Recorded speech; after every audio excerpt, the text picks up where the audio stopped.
here we are. This is S.x Love Psychedelics, and I'm your host, Dr. Kat, bringing you psychosexual conversations that will leave you intellectually turned on and hungry for more. To me.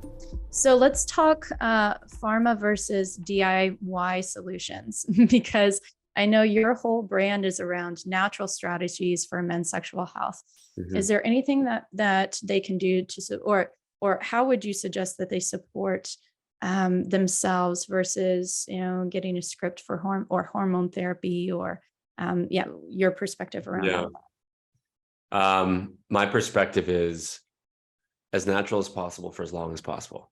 Now, as a man, as we're getting older in our 40s and 50s and 60s, like, it is very possible that you, even though no matter how healthy you might be, that you may need something like, excuse me, like a testosterone replacement therapy, right? Mm-hmm. There are a lot of young men in their 20s and 30s who are doing it because they see people on podcasts talking about it who are in their 40s and 50s, like the Joe Rogans or whatever it is. And they're like, oh, I want to do that too. The first thing is, like, you never want to, like, people think that the pharmaceutical route is the shortcut. And they think that the natural route is the long cut. The natural route may take more effort, time, energy, et cetera, on the outset. But if you're going to go into the pharma route and you think it's a shortcut, number one, you're going to have to do it for the rest of your life. That's how they work. If you start taking finasteride for your hair, minoxidil or tadalafil, all these sort of generic compounds, like, you're going to have to do it for a really long time, probably the rest of your life. So you want to be mindful of that. It's a choice that you make. And there's always negative externalities from taking pharmaceutical drugs. Sure. But, the reality is, being mindful of what you eat is important, because that's the stuff that you're putting in your body. It's the biggest variable every day. Being mindful of your water intake and, filtering it in some capacity is really important.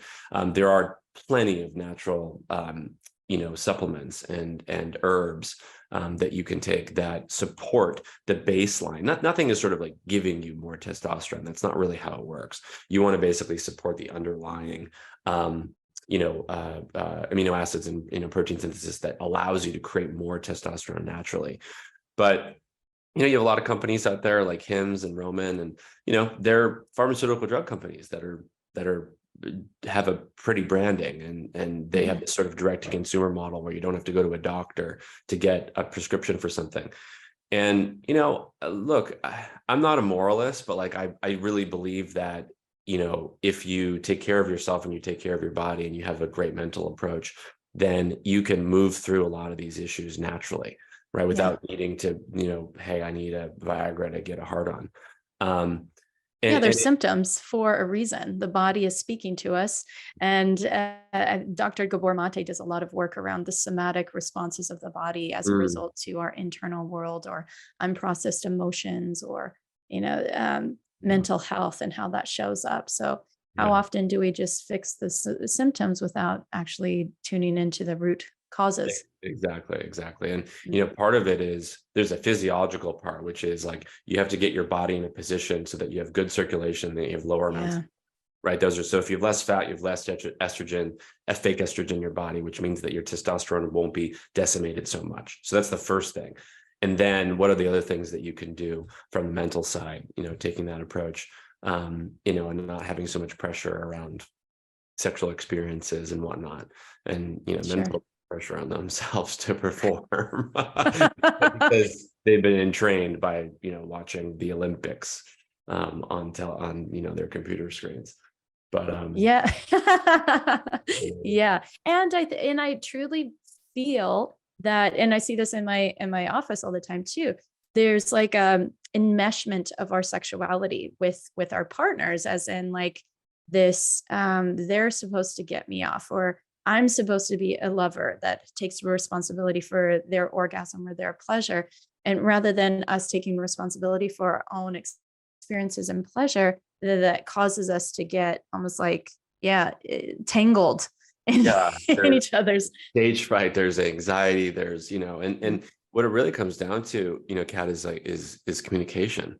And, really allowing yourself to communicate your needs, your hesitations, your fears, whatever those might be, and depressurizing the sexual experience, of like, and as a man, like, I talk about this a lot, like the art of learning how to pleasure a woman, like it's a very complicated thing to do. You know what I mean? It's not like an innate skill that we're just born with, like, oh, we know how to do this thing. Like, yes, we know functionally the movement, but really connecting with a woman and reading the body language and the signs and the breathing and all this sort of stuff, like it takes time and it takes patience to listen. And you usually have to go through a lot of situations where you don't really know what's going on and you're sort of adapting and adjusting. But, it's a skill that needs to be developed, if you want to be, confident in it and good at it, so that confidence doesn't,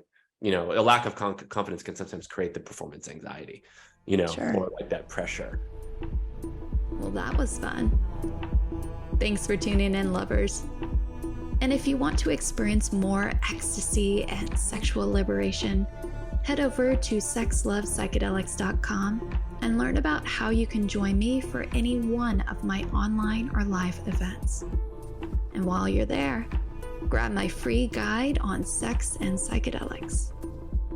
Remember, this podcast is for entertainment and educational purposes only. Please contact your healthcare provider and local law before pursuing any of the products or psychedelics discussed. And one final note here. I make this show specifically for you. If you're loving the show, then be sure to leave me a review in iTunes or Spotify to let me know. Happy to be here and happy to serve. I'll see you next time on S.x Love Psychedelics.